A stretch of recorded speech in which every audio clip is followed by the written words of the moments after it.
Hi Faves, welcome to another cooking video where I'll be showing you how to make an outstanding pot of oha soup that nobody will be able to resist. Let's get right into cooking. Today we're going to be using some cocoyam, which I just showed you. We're also going to be using some banga oil. You can choose to make the banga oil from the pumpkin or from the scratch if you want. We're going to be using some fresh prawns, some snails. For other proteins, of course, we'll have our smoked catfish. I'm going to be using some goat's meat, some shaki, some cow leg. Okay, you can choose to use whatever proteins you want. This is my oha leaf, very fragile. I'm so in love with oha soup. You can tell already that I sound very excited. And then here I have my Uziza leaf. I'm also going to be using some ungolo, which is also called water snail, and then some crayfish and fresh yellow pepper. Oh, and some ogiri as well. To start my cooking process, I always like to boil my cow leg ahead of time, especially when I'm using cow leg. One, so that when I add the remaining proteins and when the food is eventually ready, it's not too hard.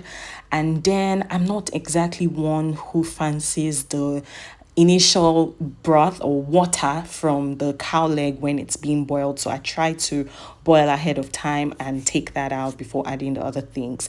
Here I was just boiling my cocoyam in another pot, and I was going to blend that as soon as it was soft and ready to go. My beef had been cooking for about 45 minutes, so I knew it was time to go in with my snails. Snails don't take too long to cook. And over here I was blending my cocoyam. It was ready. It's always advisable to blend when hot, so that's exactly what I was doing here, and put very tiny water.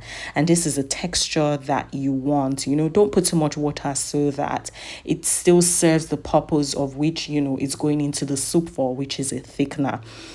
All of this was ready. I was now just going to add my ungolo. Like I said earlier, ungolo is also called water snail. What I just added was the yellow pepper that I blended with some crayfish, as well as a tiny bit of pepper soup spice, and some crayfish just to, spice things up and make sure that this soup is not your regular, okay? After cooking for about an extra 20 minutes, I then added my fresh prawns and then my dry catfish. At this point, I was also going to put my banga oil. So to be fair, you could use regular palm oil, but I choose to use banga oil because there's an additional texture and flavor that comes with this, and this soup is pretty much about building flavor. So don't be scared to use banga oil, don't be scared to use regular oil. It's really just about making sure that it comes out tasting really nice, okay? And then once that has boiled up for about another 5 minutes, it was time to now add my cocoyam mix or my cocoyam blend. And then I just gave this a good stir. I always tell you, don't be too scared to stir your soup. It's your pot of soup, so please stir as much as you want. And then I was going to add my Uziza leaf.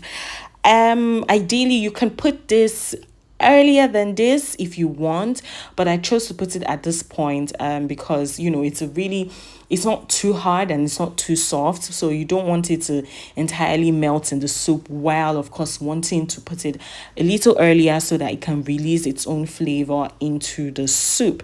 And so I just really allowed it to cook in here for about 5 minutes, and then I was just adding my oha leaf. Oha leaf is like the softest leaf ever, really, so all you need is about two minutes in there. It releases its own flavor, and then your soup is good to go. You can see that it's very creamy. You can see that it's very colorful as well. So, take your time when doing this and make sure you try it out this way. I just served with some poundo yam, and you can look at all the, me, I like to add serene to my own. So make sure you try it out this way and let me know what you think. Thank you so much for watching, guys. Don't forget to like, subscribe, share, and I'll see you soon. Bye.